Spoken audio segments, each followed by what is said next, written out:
Good evening, folks. Thanks for joining Real Talks for Real Life. This is your girl, Rashana, the truth teller.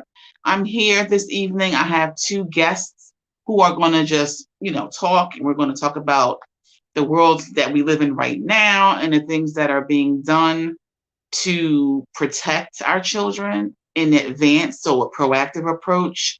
We're going to speak with Catresa McGhee. She's a mentor and also a district leader in Newark and the West Ward. And we also have Dr. DeLacy Davis, who is a former police sergeant and an author, and he actually was a community activist for many, many, many, many years. Going to speak to us about some of the, things that he's written, and also what his thoughts are on how we can live. He's going to give us information how we can live through interactions with the police. So I'm going to bring in Miss McGhee, and we're going to talk about her work and her role as a volunteer with the Arcanex. Miss McGhee. Hello, Miss Cosby. Hi. How are you? I'm doing well. Let's not be so formal. We all know that I've known you my entire life, and I do appreciate your service. That's why I always look to you. When we're talking about young people, especially because you've been volunteering with Arcanex for how long now? Oh, wow. I became a Zeta in 1992. So I'm almost at my 30-year mark. So when I was an undergraduate on the campus of Montclair State University, that's when I was first introduced to the helping out the Arcanex Club, which was actually at Irvington High at the time. Right. So what have you guys been doing lately in light of, folks getting beat up, murdered, women, men, children. So I know your club is proactive insofar as, lecturing, workshops, and what are you guys doing lately to get the girls, intuitive about what's happening? Believe it or not, due to COVID, everything is virtual. The sorority has not approved us to go out and do anything in public as of right now. So the girls are just, still dealing with that. They've had some programs on financial literacy that were dynamic. They've helped with the autism walks that were just going on. But the platform that they normally have, it's such a shame that because of COVID, all of activities have mainly been suspended. And most of the girls are still going to school remotely. So they've been dealing with that as well. And we're just, still trying to celebrate them. A lot of them have been, just doing their college acceptances, and a lot of them are graduating this year, which is great. A lot of HBCUs they'll be attending, so that's great as well. But it's just really due to COVID, it's really, really been a hard time. And my daughter's actually in Arcanet. And, for those that don't know, the Arcanet is one of the older auxiliary groups of Zeta Phi Beta Sorority Incorporated. We also have the Pearlettes, which are young girls. And then we have... You said that really fast. Say that again? You said that really fast. Well, the Arcanets are the older high school age girls, like 13 to senior in high school. Then we have Pearlettes, which are younger girls, and then we have the Amiquettes as well. So those are the three young auxiliary clubs that we have in the sorority. And, they were used to having meetings in person and doing activities, but now everything has, still been suspended. We haven't had the okay to do things in person yet. So I know in your neighborhood, you're the district leader. I know you're doing stuff with at least planning some things in your neighborhood. Who's your councilman? Joseph McCullum. Okay. So you work with the councilman and you guys, you organize. I know I had participated once in one of your workshops for safety, like first aid, right? Yeah. And again, you're doing these kind of things to kind of get the kids engaged, right, into something else. What else are you doing or have you planned in the near future for the neighborhood? Well, one thing, and now I'm in a new neighborhood, a new district, because I moved. So it's funny, I'm the exiting district leader for District 22. There is a district leader that's up here now. I'm in District 27. So I've kind of, reached out to them, to UVSO and to the Ivy Hill Association as well. The elementary school that's here, not far from my house, Lincoln Elementary School, the principal, Miss Dow, she wanted to kind of have a program since they're back in person learning, which was great. So now we wanted to have like a back to school. So I had invited the 6th precinct of the Newark Police Department. I invited the fire department, and everyone was on board. And then the superintendent kind of put a halt to it. Again, she has to get approval to do an activity for them. So one of the committees that I am the chair of in the sorority is the Social Action Committee. I have solicited several barbers to come and give free haircuts to the young men. And I had secured some nail techs just to give like free manicures to the young ladies. And it was going to be outside in the playground, but we had to cancel that and push that off to a later time. So we're just waiting for the superintendent to give us the okay. And then we'll have a really great back to school event. Because the kids have been home for so long. It's crazy. I know. Some of them are taking full advantage of being home, and others, as far as learning and getting it done, others of them are just not even doing anything. So I applaud you in your efforts, even though they're stalling. Just continue on and don't stop. And maybe reach out to the mayor or councilwoman. I know Councilwoman Crump, but may want to help also and find maybe a different venue. So. Oh, absolutely. And one thing that the Arcanets did do, and they helped us, was the Feed America, because believe it or not, sometimes children go to school. That is the only meal that a lot of them get. We're dealing with millions of children, adults that go hungry every single day. So when they're not in school, think about it. They don't get those meals. And some schools were still having where you can come up and they were still providing it. A lot of them were not. So that was a huge problem. So we did the Feed America in New Jersey, and we did raise close to $5,000 for those efforts. So that was a great program that the Arcanets, they helped to solicit. All right, well, I'm going to put your contact information up on the screen. So if anybody wants to reach out to you, the Sisters Data, the Social Action Committee, they could reach you at your phone number or your email. And I'm sure you'll be willing to help out in any way that you can. Absolutely. Thank you. My pleasure. You can hang in the background if you want to. I might come if you want to come back later. But I'm going to bring you the Dr. DeLacy. Thank you, Miss McGhee. We'll see you in a few. Thank you. You're welcome. So the next person that we want to talk to, and we're going to talk in great detail, is Dr. DeLacy Davis, a former sergeant for the East Orange Police Department. He's an author. He's been a community activist for a long, long time, and he has a number of publications. He's copywritten, instruction manuals, if you will, for the police department, and he's been at this for a long time.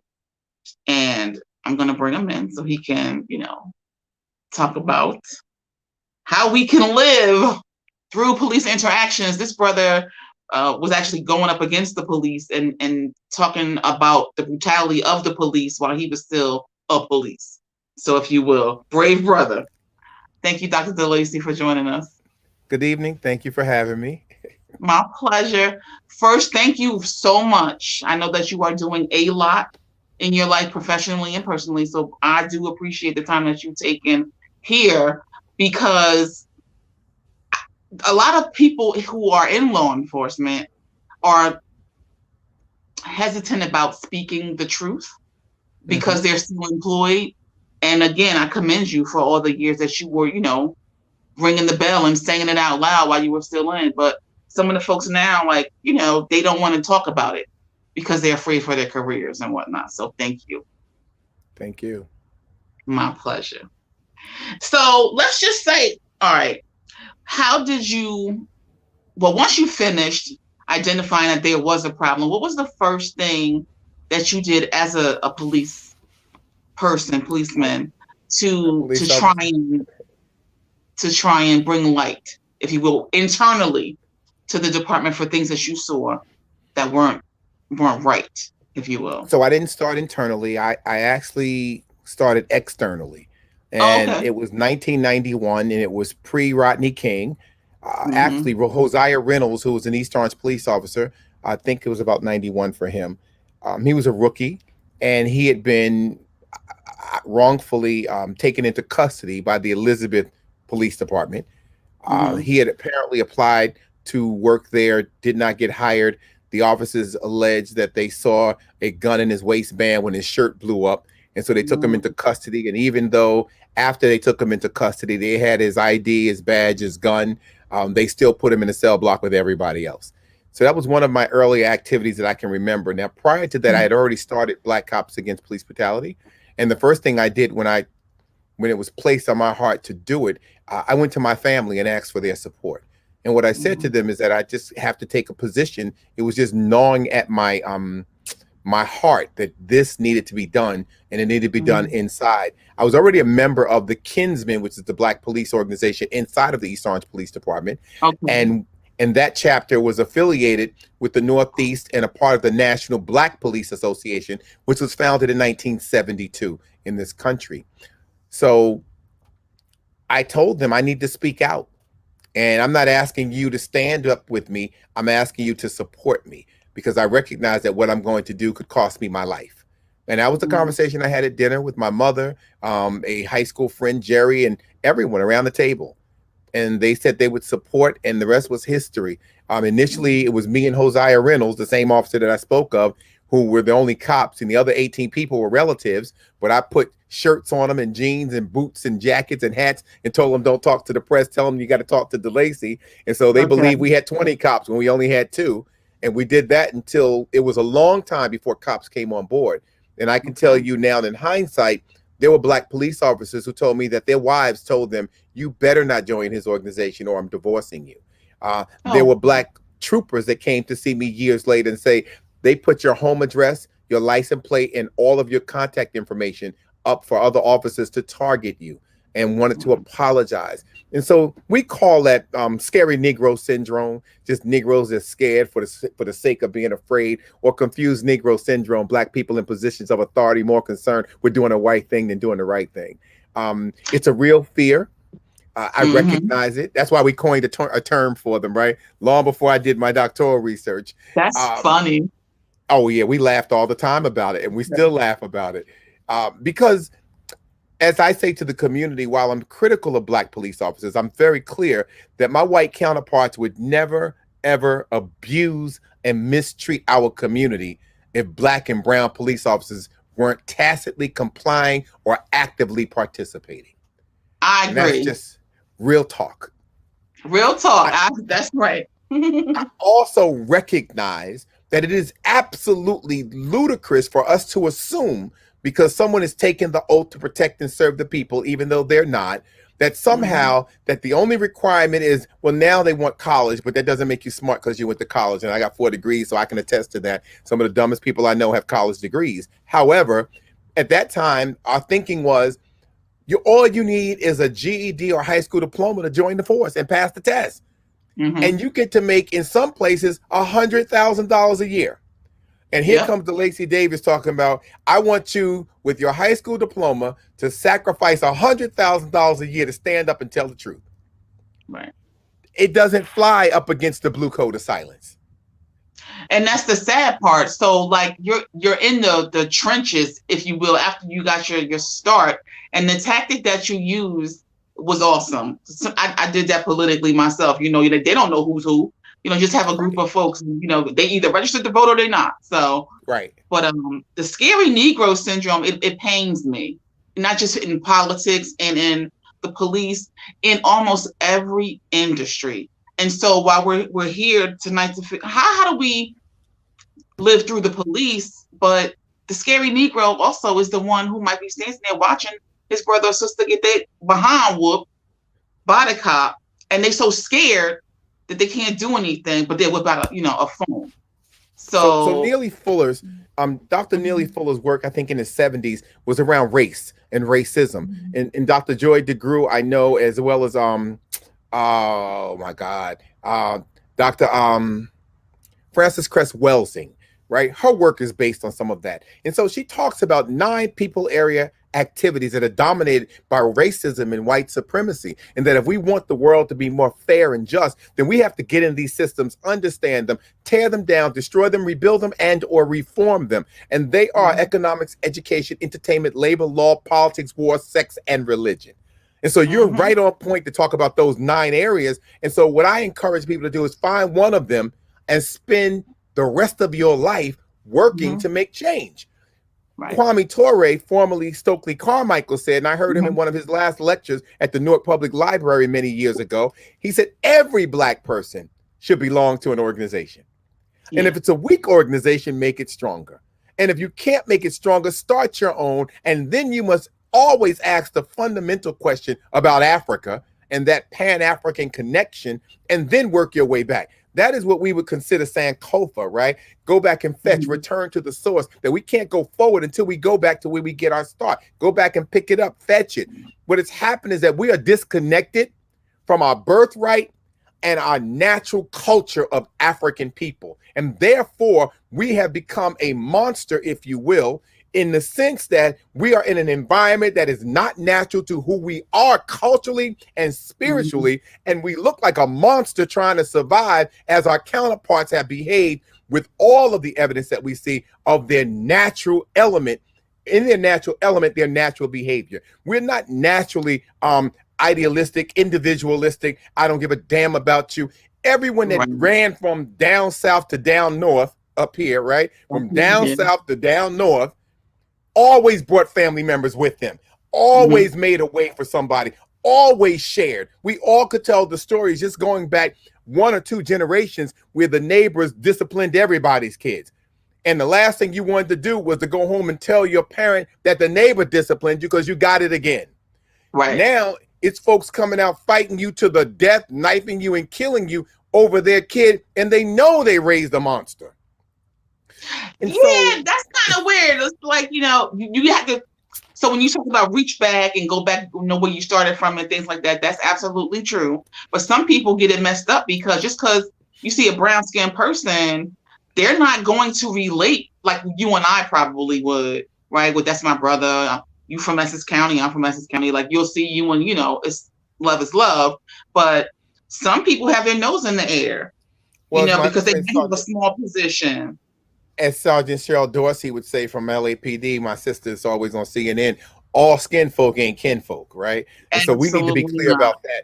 And so for the spiritual folk, Reverend Luster would remind me to tell people and admonish people to remember that you must ask for the spirit of discernment so that you understand that just because they look like you don't mean they're of you, nor do they have the best interest for you. Right. And so Malcolm said, every brother ain't a brother. And so we have to also mind our manners around that and understand that danger lurks everywhere. As I said to you before we came on, I am concerned that Black people are in trouble. I am concerned. Well, we've been in trouble for a long time. And if we don't get it together, I feel like, it's just going to go back. We're going backwards. If you look at the politics, like in Florida and Georgia, they are undoing what, those that came before us did and died for. And just in the matter of, voting, for God's sake. We are in trouble. We're our own worst enemy. But so when we're talking about community and the police, for example, how can we teach or give our sisters and brothers in the back of their mind, like, I tell my sons, don't speed. They still get pulled over. My son got pulled over for driving suspicious, they said. Now he grew up in this neighborhood and they pulled him over for driving suspicious. So let me give you some solutions up front, right? Because some of them are legislative, right? So at the federal level, we need trauma-informed policing at every level of policing, and it needs to be an approach in which we ask people, what has happened to you, not what's wrong with you.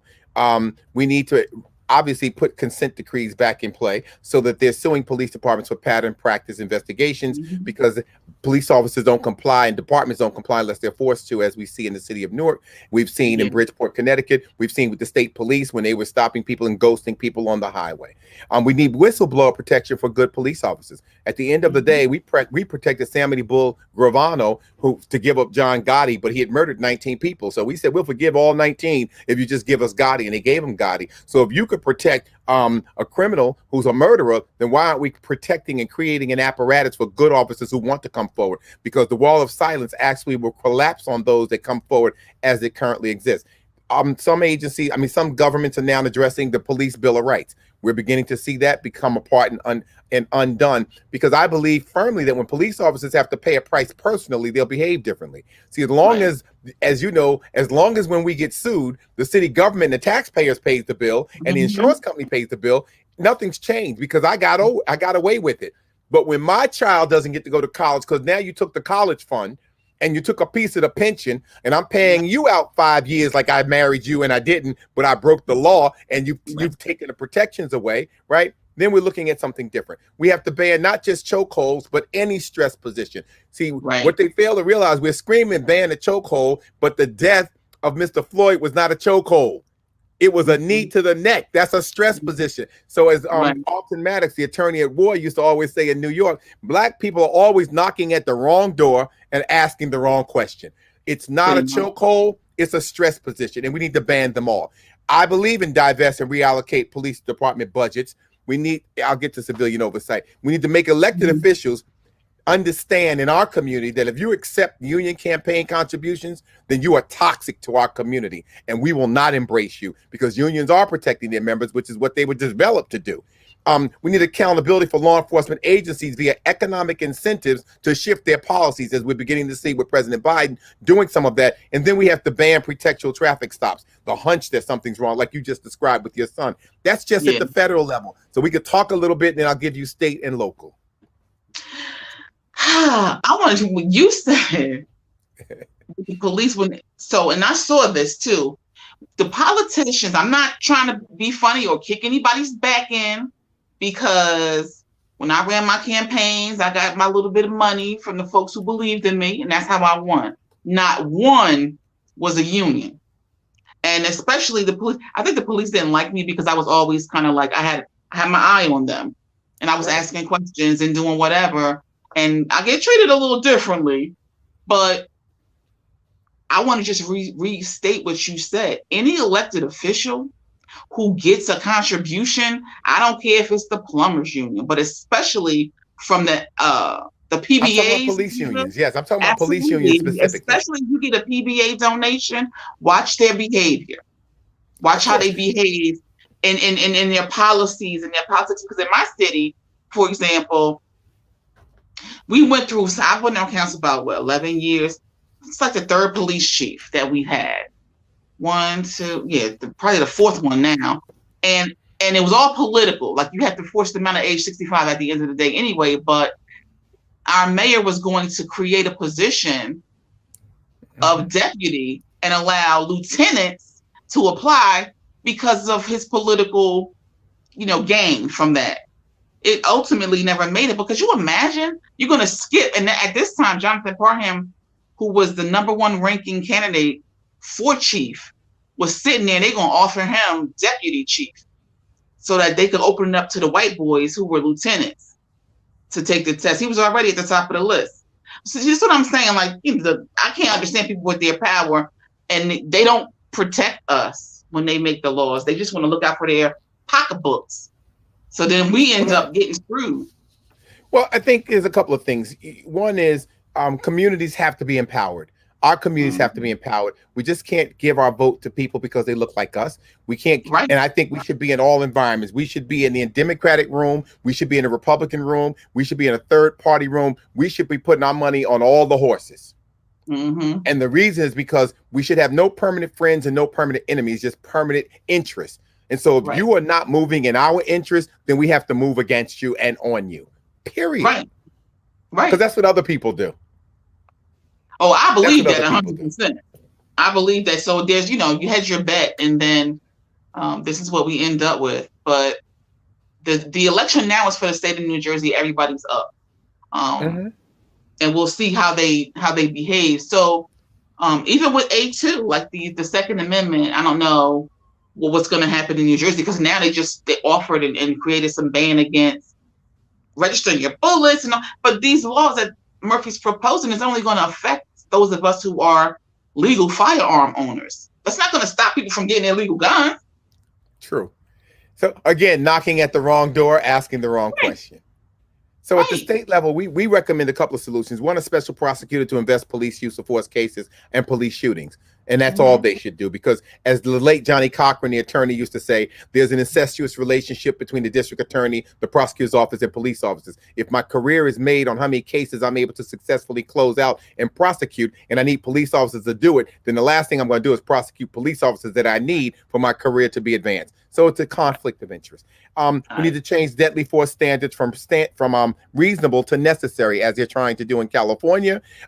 Licensing police officers as required for working in the state, so that if in fact you are convicted somewhere of brutally abusing or brutalizing a community, you are not able to go somewhere else with your license and get a job. Examine and evaluate police academy dismissals by race, ethnicity, and gender, to see what the reasons are. For example, with many of the black officers, and definitely the females, it was firearms or physical fitness. So we need to see why they're getting washed out, because we already know that the research suggests that women shoot less often than men. And if that's the case, then why are we continuing to push men forward and not women forward? So that needs to be examined at the state level. And then finally, at the state, my recommendation is that we require police officers to provide drivers with written consent to search their cars in traffic stops. So you can't say you had consent. We need to have it signed and approved by the driver. That's what I think at the state level. And also, the state, this New Jersey legislation now that is being looked at because of the city of Newark. Kudos to them for even trying to get a civilian review board. What do you think is going to happen with this one? We're going to continue to fight. I mean, what happens is, listen, I'm a student of history, and I've never seen white men in power give power up. Frederick Douglass said, power concedes nothing without demand. Never has, never will. Know just what any people will quietly submit to, and you know the exact measure of wrong and injustice that'll be imposed upon you. And these will continue until they're resisted with words or with blows with both. You got to fight them for the power.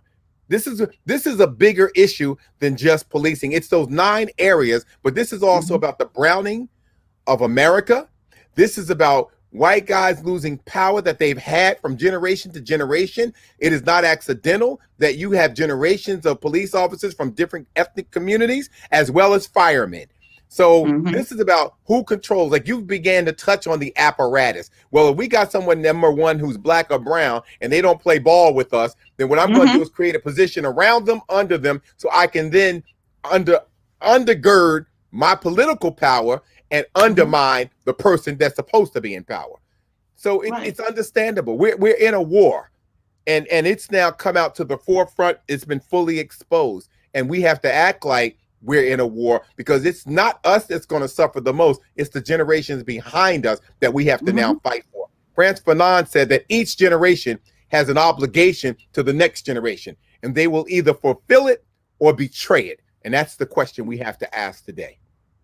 Well, I'm hopeful that we can fulfill, at least me, whatever I'm trying to do politically and things like that. But just when you talk about the police, right? You wrote in 2019, the police use of force, examining the factors relating to police officers shooting unarmed Black males. And folks, it's a doctoral paper. It's deep, and people really need to, you know what I'm saying? Like, this is what you do. This is your work, and you're a very credible person. How can my Black brother, my Black son avoid, I don't know, the police when they get encounters with them? Not even necessarily a police stop. They're walking down a street. And in my city, some streets don't have sidewalks, right? So then the cop pulls up and says, get on the sidewalk. You're walking in the middle of the street. Where's the brother supposed to go? Right? So let me start by saying, sadly, you can't avoid the police unless you stay in the house. And even then they're coming. Right. So that's number one. And we got data on top of data of the police coming in the house, kicking in doors, shooting you, shooting grandma, shooting the baby. I mean, the avoiding is the hard part. What I think we have to deal with is the very fundamental. How do we want to be policed in our communities? And the communities have to make that determination with the folks that they pull the lever for. One thing elected officials understand is power. Now, they do understand money, but if you don't have money, you got power. Case in point, Rochelle Bilal, who was the president of the Guardian Civic League Black Police Association in Philly, as well as Philadelphia detective, she ran against the sheriff there first time in public office ever.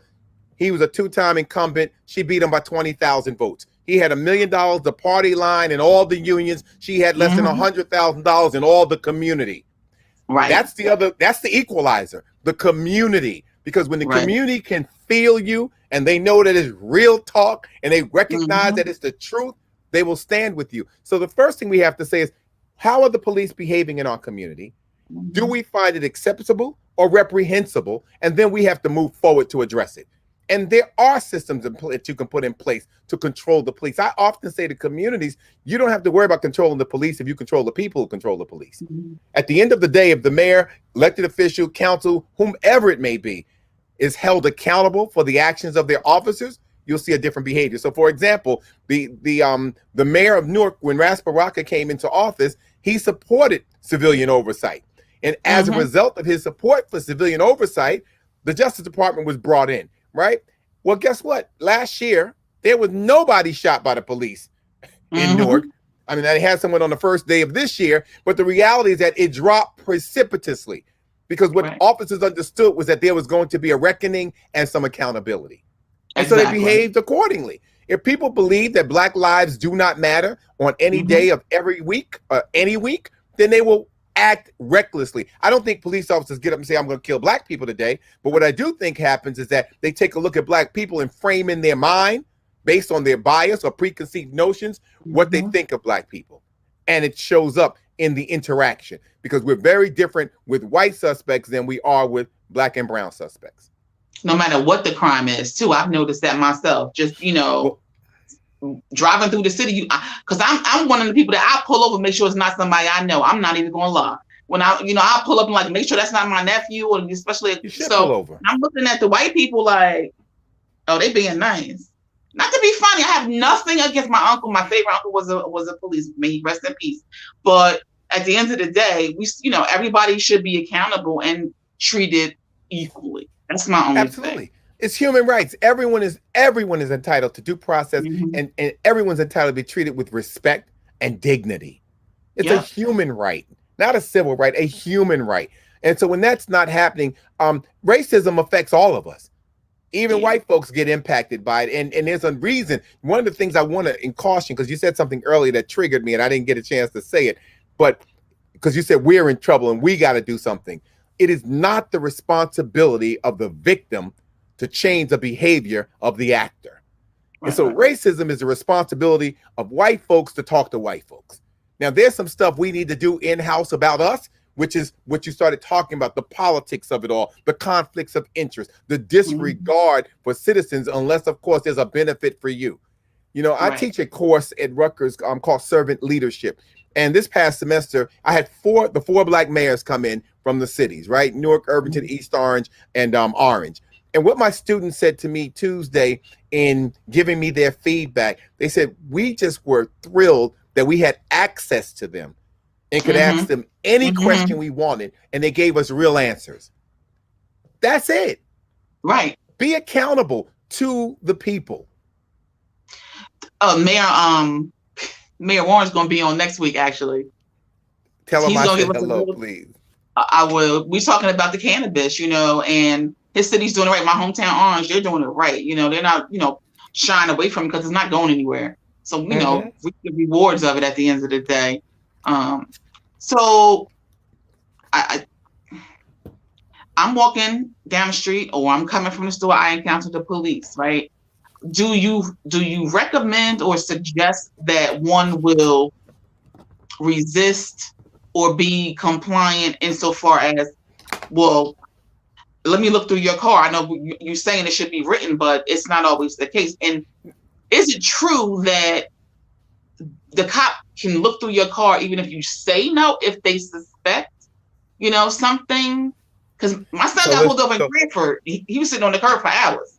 So I tell people all the time, do not consent to a search of your vehicle. Period. Right. Now, and if they do it, you continue to say, I do not approve of this consent to be searched, right? I do not give you consent, right? Because you don't know. I mean, obviously, if it's, first of all, and the scary part is some of these towns that you run through and you ride through. Like, some folks have nothing else to do, period. But it's a mindset, and I want people to be clear. Policing does what it was designed to do. It captures free black and brown people and enslaved black and brown people, and it hasn't stopped. That's how it was structured in the Carolinas, in the South, and in the colonies. And now it's gotten cuter. Now, that's not to say that all white cops are racist and all black and brown cops and other folks are your friends. I'm not suggesting that at all. I am suggesting that the culture is replete with racism.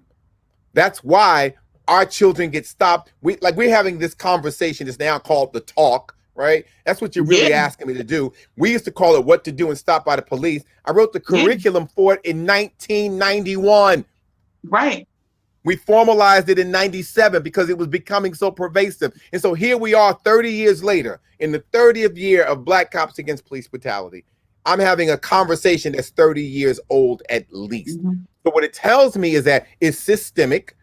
I don't care what federal people say. It's systemic. It works. And because it works and it's not broken, folks aren't trying to change it. Right. And when we do go after it, we're going after little pieces. So, one of my colleagues who's listening to this call just texted me and said, because my research is based on two theories. One is broken windows theory, which is what the basis for stop, question, and frisk. And then Hegel, right? Which is standpoint theory. And what he maintained is that we had to look at how power and knowledge are acquired and utilized.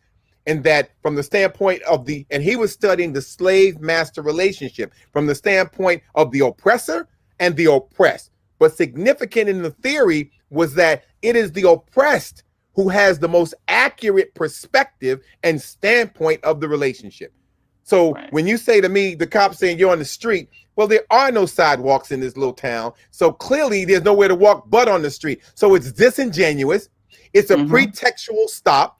And it is a hunch that I'm using as a basis for violating your rights. But the question then becomes, why do folks who took an oath on a Bible, a Quran, or however they took it to protect and serve us, not protect and serve us? And why do elected officials not see the urgency and behave accordingly to protect our rights?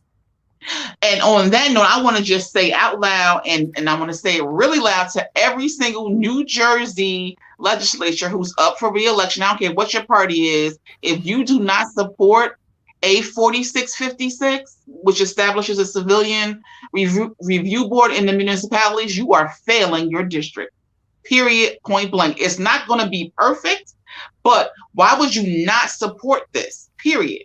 So I just want to put it out there for everybody just to know, if your legislator is not supporting that, you shouldn't support him or her, period. And so that takes me to my local solutions. The top of the list, civilian oversight, review boards with subpoena power and investigative power. Redirect funds to social services from the police department to social services, mental health, homelessness prevention, rehab, domestic violence supports, etc. Mental health first aid training in our community, use evidence-based strategies to address police community issues, reduce reliance of police officers for most services, understand that police officers are violence interrupters and they bring violence with them when they show up, remove school resource officers, and then have residency requirements for police candidates. I'm not mad at that list. Not at all. I had a criminal.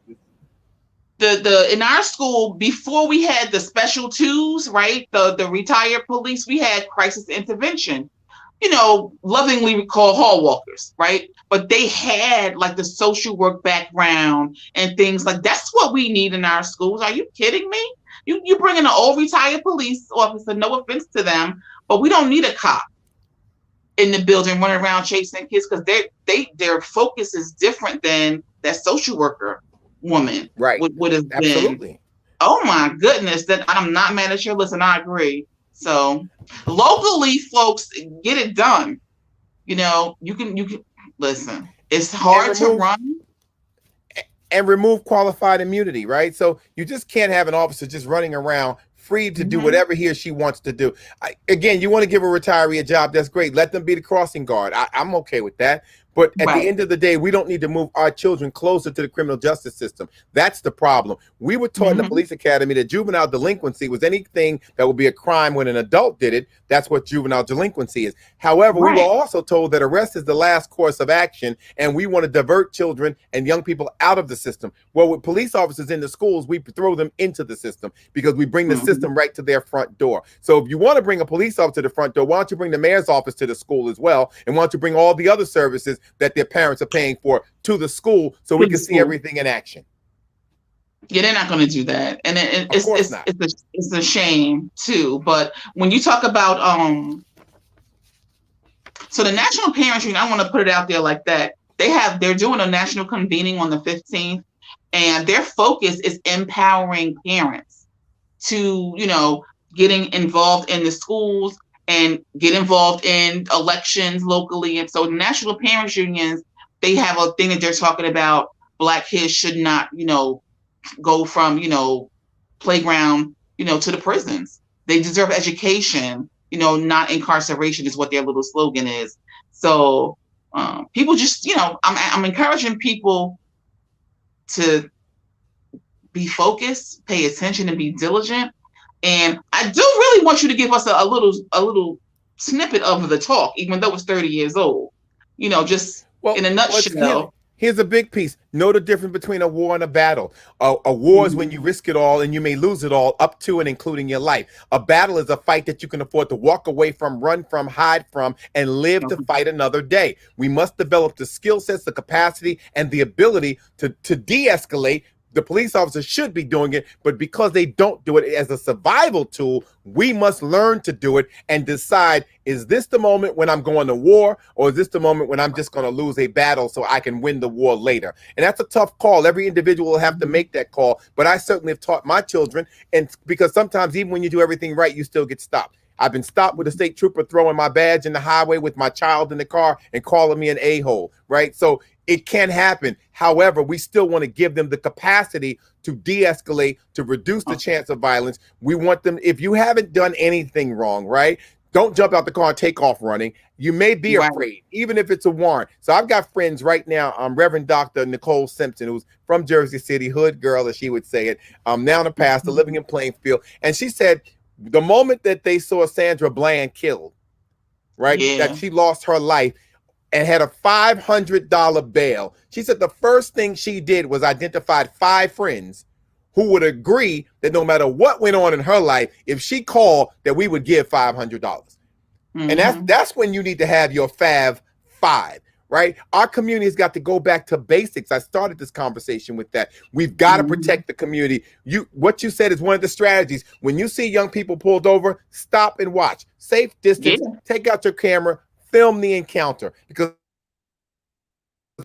even though Derek Chauvin did not, sometimes they behave differently. No, I agree. Thank you for that. I appreciate that. And I want you to tell Rutgers that in addition to that servant leader course that you are facilitating, that maybe, when we talk about the other things the police use, and then the police use of force and community policing during the pandemic, things that, you have studied and written about, they should include that.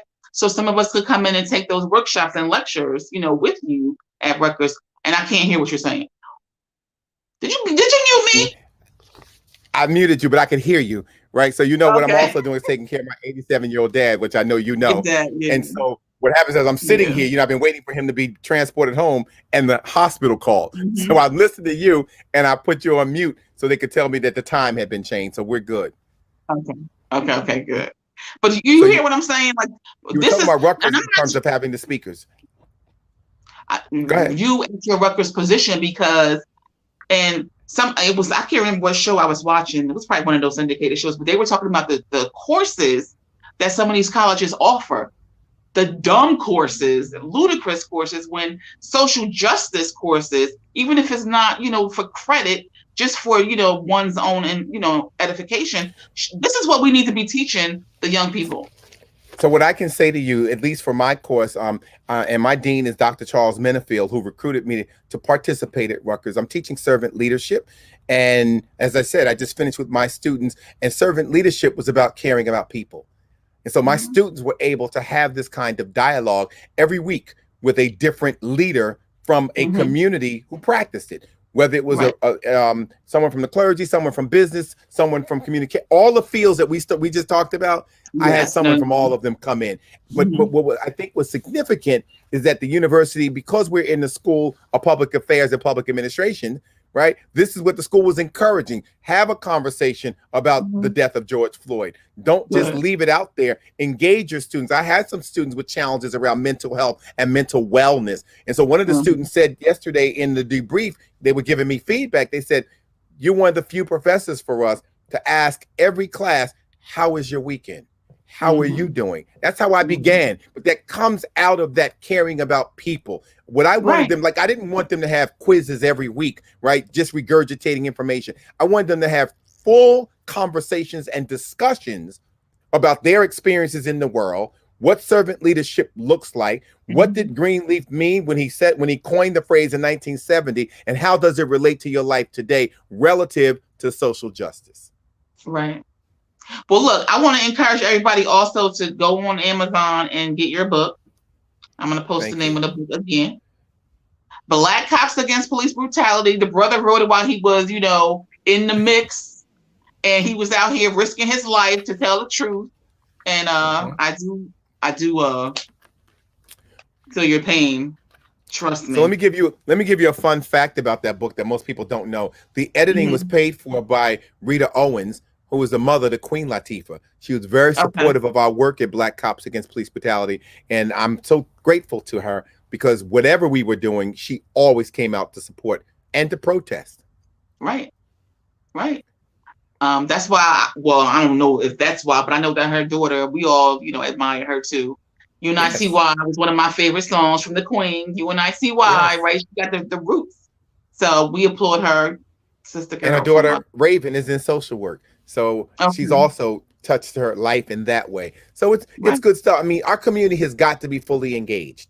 And we got to fully engage on all these levels and understand that it's not just policing. It's also politics. It's also economics, right? We need to understand that when people want to build in our communities, they need to employ our community. And we need to have a living wage. We need to understand that residents without addresses need addresses. And therefore, you need to decide what is going to be your strategy to address that. Because crime is reduced when people have jobs. Crime is reduced when people are well. Crime is reduced when communities care about each other, period. Right.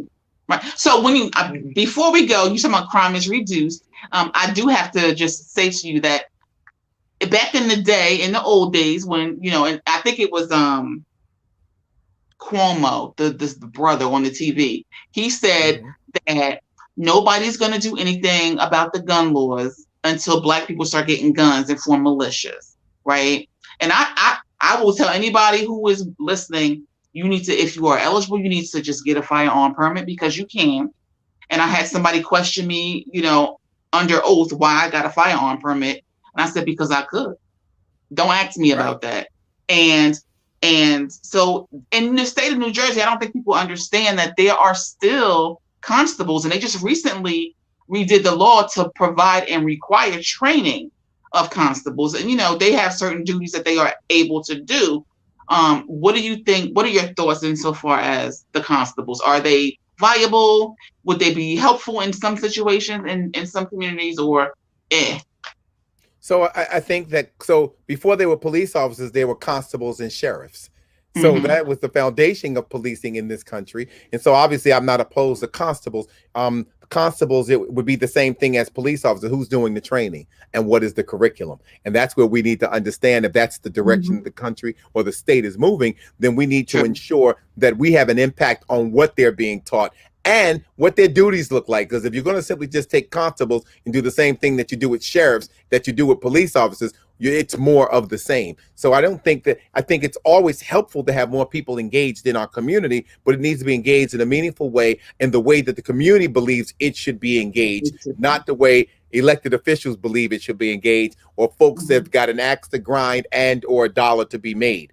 To your point about the Second Amendment, I agree with the Second Amendment wholeheartedly. You have a right to bear arms, and I think that our community should. I think there's a group out, in fact, not effing around crew. A coalition. I think they were amazing, and certainly that always frightens people when they see Black folks armed. And I do believe it's no different. Cuomo's comments are no different than what is being said now, that people will care about unarmed Black men and women and brown children being murdered when white children are murdered. It should not take that to bring it to the attention of good, caring people. And I think that's the important part. Folks have got to care. We've got to get to a place. I am now working on some training that's been the research of Dr.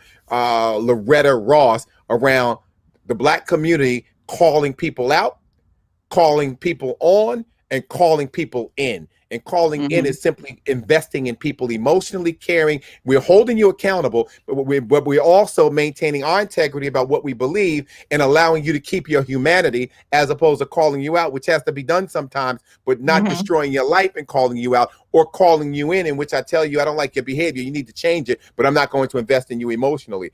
We have to get to that calling in space where we're investing in people and we care about people. And in the political realm particularly, they're notorious for destroying the lives of people who don't agree with the party. Yeah. Oh, trust me, I already know. So, I mean, it's a big thing. And I encourage folks, like, I ran, and I wrote it in my book. My book is Plantation Politics. For those of you who did not know, I wrote my book, and it is there. You can go to rashana.com and get the book. But I talk about my going from being a PTA mom, running for the Board of Education and not winning, and running and losing, and then running and winning. And they weren't happy. I was not embraced because and it's not even so much I would call people in more than I would call them out, but I would still, bring to the forefront what I thought was improper, and people couldn't stand it.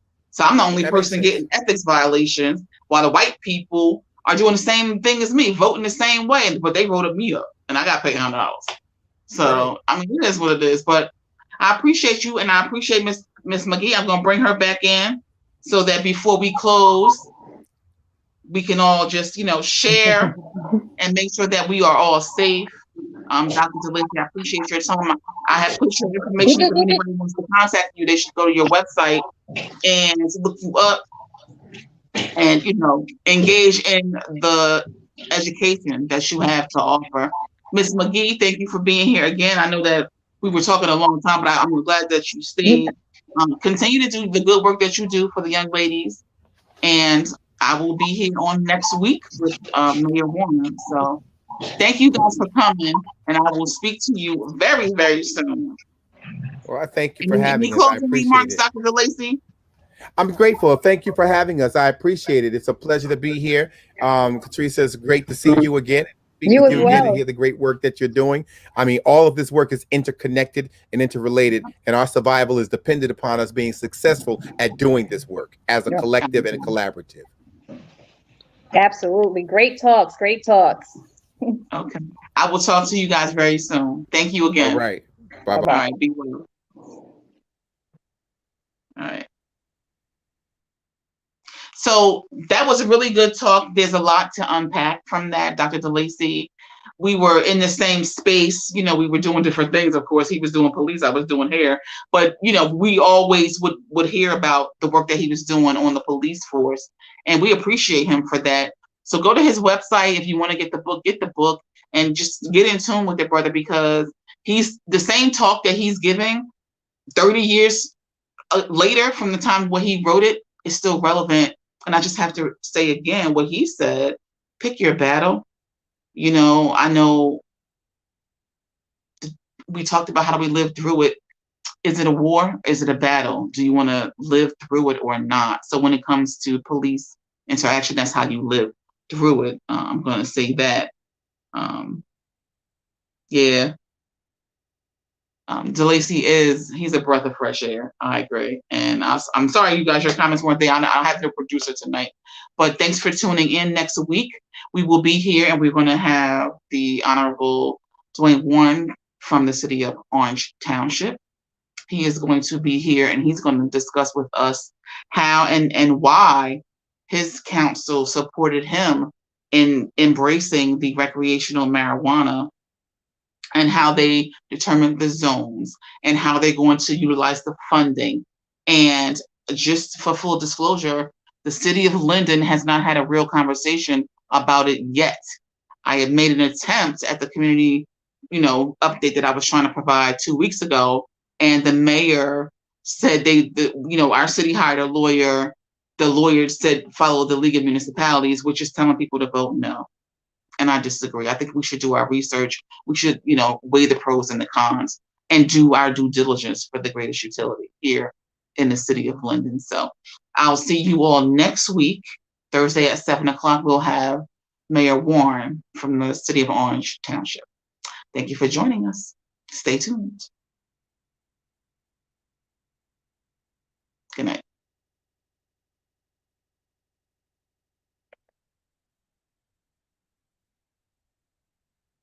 Oh.